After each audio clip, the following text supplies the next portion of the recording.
Let me show you how to paint hands in your acrylic portrait.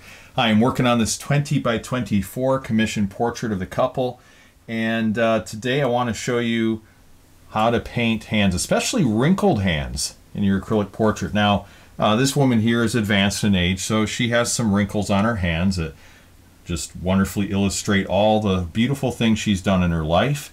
And today I want to just work on some of that, get some of the detail in, turn the form, get more shading.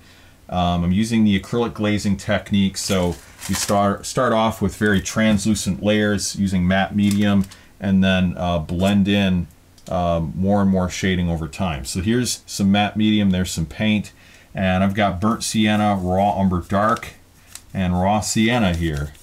These are the colors I'm mixing together. And then I'm just basically strengthening some of the shadows. So that's what we want to do here, strengthen some of the shadows. And then I'm going to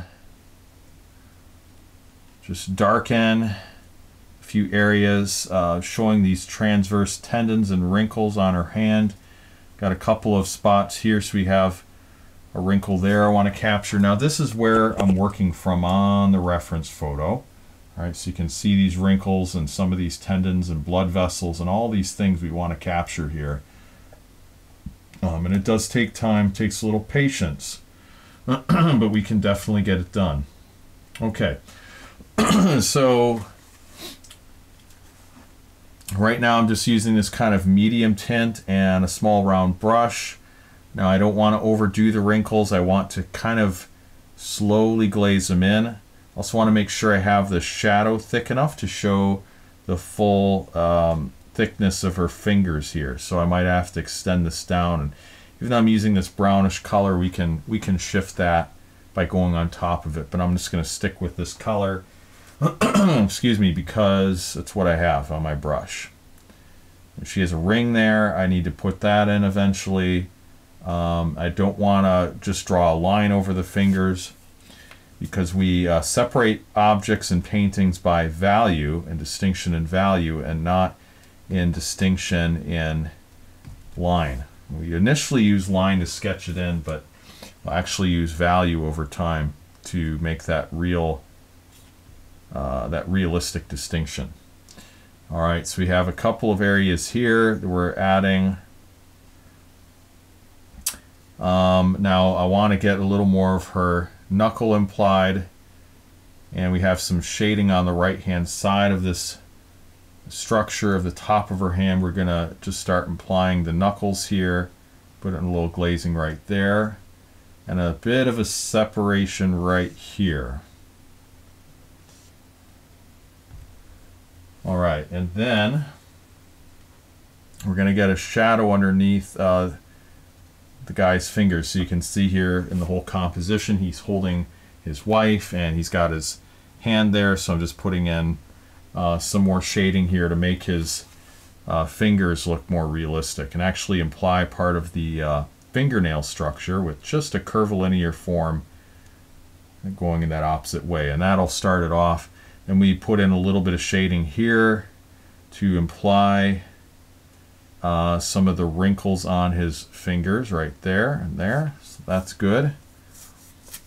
Now I'm not going to put in every wrinkle that I see on the reference photo, but just a few. You know, she'll appreciate it if there's a little bit less wrinkles. So we just soften that up a bit, but we do have to have some of them, or you know, it's just not gonna fit. It's not gonna look like a woman who's advanced in years. Okay, so adding a little raw sienna to this just to lighten up the mix. All right, raw sienna and a bit of titanium white. And now what I want to do is just add some shading to the bottom area of the palm of her hand. And we're just having a combination of these stronger lines and softer lines. Now, part of what we're doing here is skin tone work, and that's really important to get the right kind of tints. And if you're curious about skin tones or you struggle with skin tones, be sure to pick up my free PDF guide, Fix Muddy Skin Tones in Your Acrylic Portrait. And you can get that at the link below. I believe it's realisticacrylic.com/fix-muddy-skin-tones. And you'll see that in the description of the video or the top comment. So be sure to download that and pick up that free guide, Fix Muddy Skin Tones in Your Acrylic Portrait. It'll show you several tips on how to remedy skin tones that are kind of chalky or muddy or don't look good. And also actually how to avoid having muddy skin tones in the first place. So pick up that guide, and yeah, my free gift to you just for watching this video today. I'm sure it'll help you out. Now, we're going to just continue to add a few more nuances here.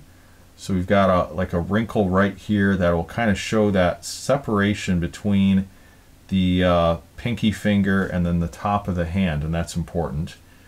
We have a few wrinkles on the interior as well, and we want to work that in, but I don't want to overdo it. Now I am going to use some Pyro Orange because that color is a little bit warmer, and it just tends to, well, it's going to look good there because that color is a little bit more red. So we want to use that Pyro Orange, and maybe even just a bit of alizarin crimson with that too. Let's kind of make it a little bit more reddish yet. And get those reddish tints implied. Because on the top of her hand, I just see it in the reference photo. I'm observing reddish colors there, and you always want to look at that reference photo and be looking at it, you know, as much as you can. 50% of the time would be a good goal to shoot for. And then you see there's a little more red on the top there. So we're trying to capture that. All right, and there's actually a little more red on the fingertips, and so let's just take this color, this glaze, and dilute it a little bit with some matte medium. And then we'll go ahead and just apply that kind of over the tips of her fingers, and then trying to also sculpt some of the shading in there as well. So I'm not just putting it on haphazardly. I want to, you know, have a little bit of mileage out of this glaze and get it to do more than just colorizing, but also developing some form and value structure as well.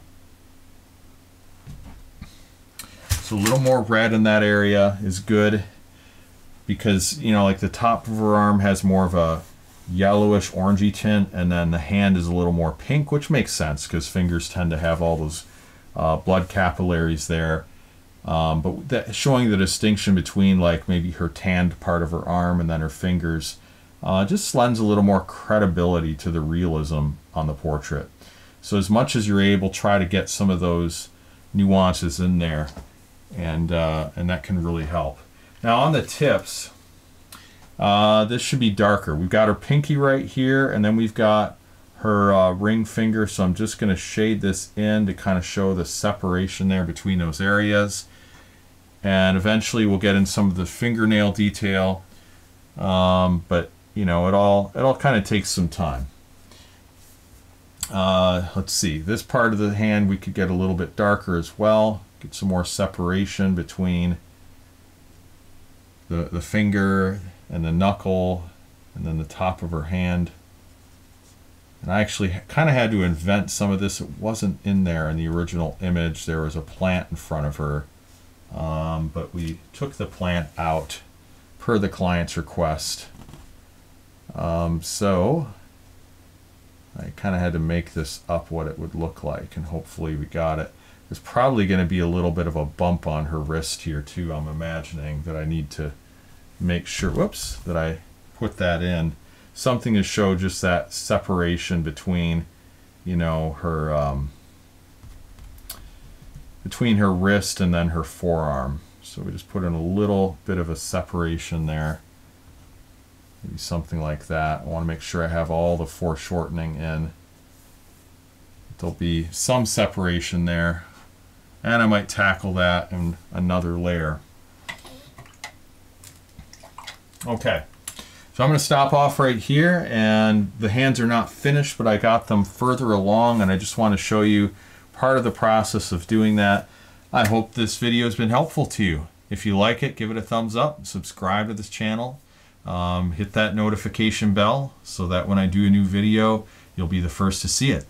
And yeah, leave a comment. Let me know if you have any questions on this glazing technique and painting hands, or just anything within portraits. Love to help you out. That's what I'm here to do. So thank you so much for watching. God bless, and we'll talk to you soon.